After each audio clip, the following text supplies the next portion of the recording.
73 فرقوں میں کوئی یہ نہیں کہہ سکتا کہ میں سب سے بڑا عالم ہوں. کوئی بڑا عالم نہیں ہے. ہر عالم کے اوپر ایک اور عالم, اس عالم کے اوپر ایک اور عالم. اب اس آیت کی تفسیر جب مولا سے پوچھی گئی کہ مولا اس آیت کی تفسیر کیا ہے؟ اب آپ کا امتحان ہے اور مومن ممتحن بن جانا. اب امتحان ہو رہا ہے اور سب امتحان کی منزل پر آ گئے. اور اب دیکھیے کیسا آپ کا امتحان ہوتا ہے. کہا کہ مولا اس آیت کی تفسیر کیا ہے؟ اللہ کو یہ کیوں کہنا پڑا کہ ہر عالم کے اوپر ایک عالم, ہر عالم کے اوپر ایک عالم؟ کہا سنو, جب دریائے نیل میں شگاف ہو گیا اور قوم موسیٰ پار کر گئی اور دریائے نیل دوبارہ سے ویسا ہو گیا اور قوم فرعون ڈوب گئی, جناب موسیٰ اپنی قوم کو لے کے پار کر, اور اس کے بعد شہر آباد ہو گیا اور جناب موسیٰ توریت کی تعلیم دینے لگے. ایسے میں جناب موسیٰ اپنی قوم کے سامنے کھڑے ہوئے تھے اور کسی نے پوچھا اے نبی اللہ, اس وقت اس روئے زمین پر سب سے بڑا عالم کون ہے؟ جناب موسیٰ نے کہا میں. جنہوں نے حیرت کا اظہار کیا میں ان کو دعا دے رہا ہوں, جیسے آپ نے آیت سنی ہے, جو حیرت کا اظہار کیا نا بالکل حیرت کا اظہار بن رہا تھا.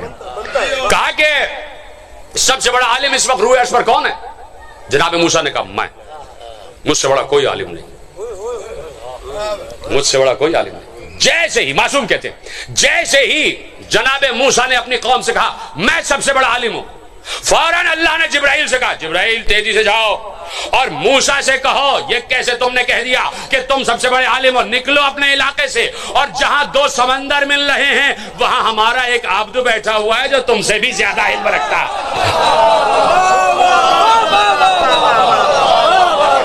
جو سمجھ گئے ان کو میں دعا دے رہا ہوں خدا کی قسم.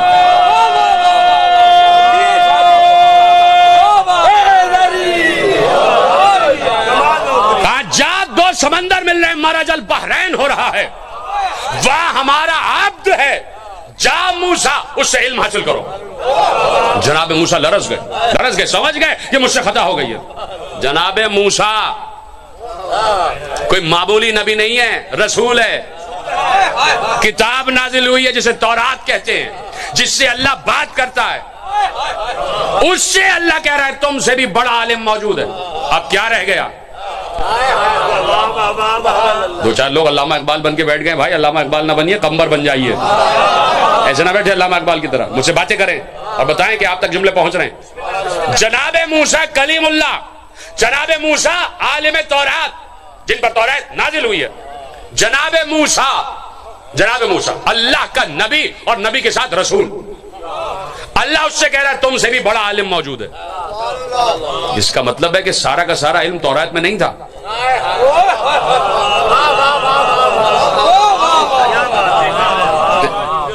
تبھی تو کہا کہ جاؤ تم سے بھی بڑا ایک عالم بیٹھا ہوا ہے, اس سے جا کے علم حاصل کرو. اب معصوم نے کہا کہ دیکھو موسیٰ کی غلطی نہیں تھی, اس لیے میں اپنے محترم اہل سنت برادران کی خدمت میں ہاتھ جوڑ کر جملہ کرنا چاہتا ہوں, اس لیے ہم آل محمد کے در پر سر تسلیم خم کرتے ہیں کہ آل محمد نے ہر نبی کی عزت رکھی ہے. الزام لگ جاتا جناب موسیٰ پر کہ غرور کی منزل پر آ گئے تھے, نہیں, آل محمد نے کہا نہیں یہ بات نہیں تھی, غرور نہیں کیا تھا. کہا کہ موسیٰ اس وجہ سے کہہ رہے تھے کہ میں سب سے بڑا عالم ہوں, کیوں؟ اس لیے کہ ان پر اللہ کی کتاب نازل ہوئی تھی. تو وہ سمجھ رہے تھے کہ جس پر اللہ کی کتاب نازل ہوتی ہے اس سے بڑا کوئی عالم نہیں ہوتا. اس لیے انہوں نے کہہ دیا موسیٰ خطا پر نہیں تھے, ہاں ترک اولا ہوا تھا. تو جاؤ موسیٰ, وہ ہمارا عبد من عبادنا, قرآن کہہ رہا کہ ہمارے بہت سے عبادت گزاروں میں سے ایک عبد ہے, جاؤ اس سے ملاقات کرو, وہ تم سے زیادہ علم رکھتا ہے, اس سے علم حاصل کرو. جناب موسیٰ نے اپنے وسیع کو لیا اور چلتے چلتے مرج البحرین پہ پہنچ گئے, جہاں دو سمندر مل رہے تھے. وہاں جناب خضر سے ملاقات ہوئی, جناب خضر سے ملاقات ہوئی اور جناب خضر کو سلام کیا, اور سلام کرنے کے بعد قرآن کی آیت آپ کے حوالے کر رہا ہوں, ترجمہ آپ کے حوالے کر رہا ہوں. جناب خضر کو سلام کیا اور سلام کرنے کے بعد موسیٰ صاحب تورات, کلیم اللہ, نبی, رسول, جناب موسیٰ نے جناب خضر سے کہا کیا آپ مجھے اپنی شاگردی میں لیں گے؟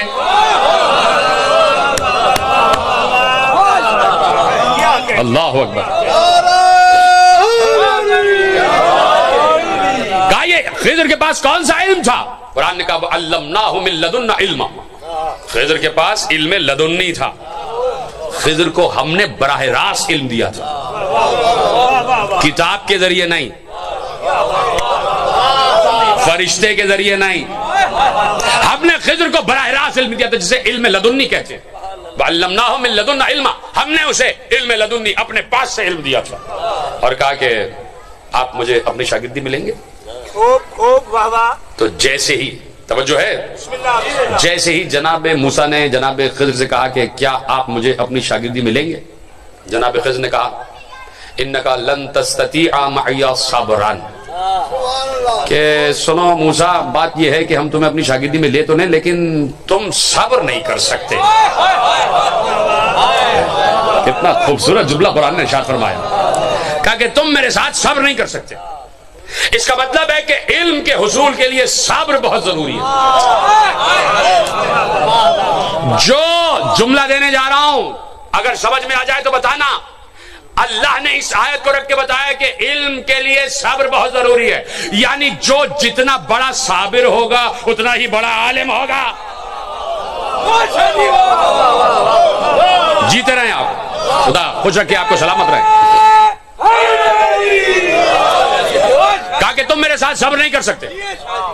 جناب موسیٰ نے کہا میں انشاءاللہ آپ مجھے صابرین میں سے پائیں گے، آپ مجھے صابرین میں سے پائیں گے۔ تو کہا کہ ٹھیک ہے، ہم جو عمل بھی انجام دینا موسیٰ، ہم سے پوچھنا نہیں یہ کیوں کیا، ہم تمہیں خود بتائیں گے۔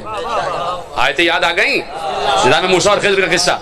چلے ایک جگہ پہنچے تو دریا پار کرنا تھا، کشتی پہ بیٹھ گئے، کشتی والے نے کہا یہ میں آپ کو پار کرا دیتا ہوں اور اس کے کوئی عوض بھی نہیں لوں گا، دریا پار کر دیا۔ دریا کے کنارے پہنچے، جناب خضر اترتے اترتے کشتی میں سوراخ کر دیا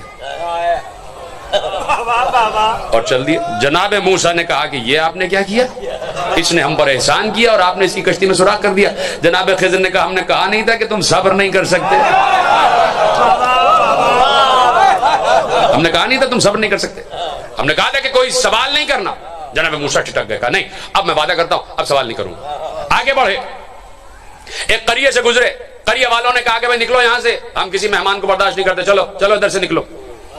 نکلتے نکلتے قریے کے بالکل کونے پہ ایک دیوار تھی جو گرنے والی تھی۔ جناب خضر نے جلدی سے سیمنٹ ویمنٹ جو بھی اس زمانے میں تھا لائے اور دیوار کو صحیح کر دیا بالکل۔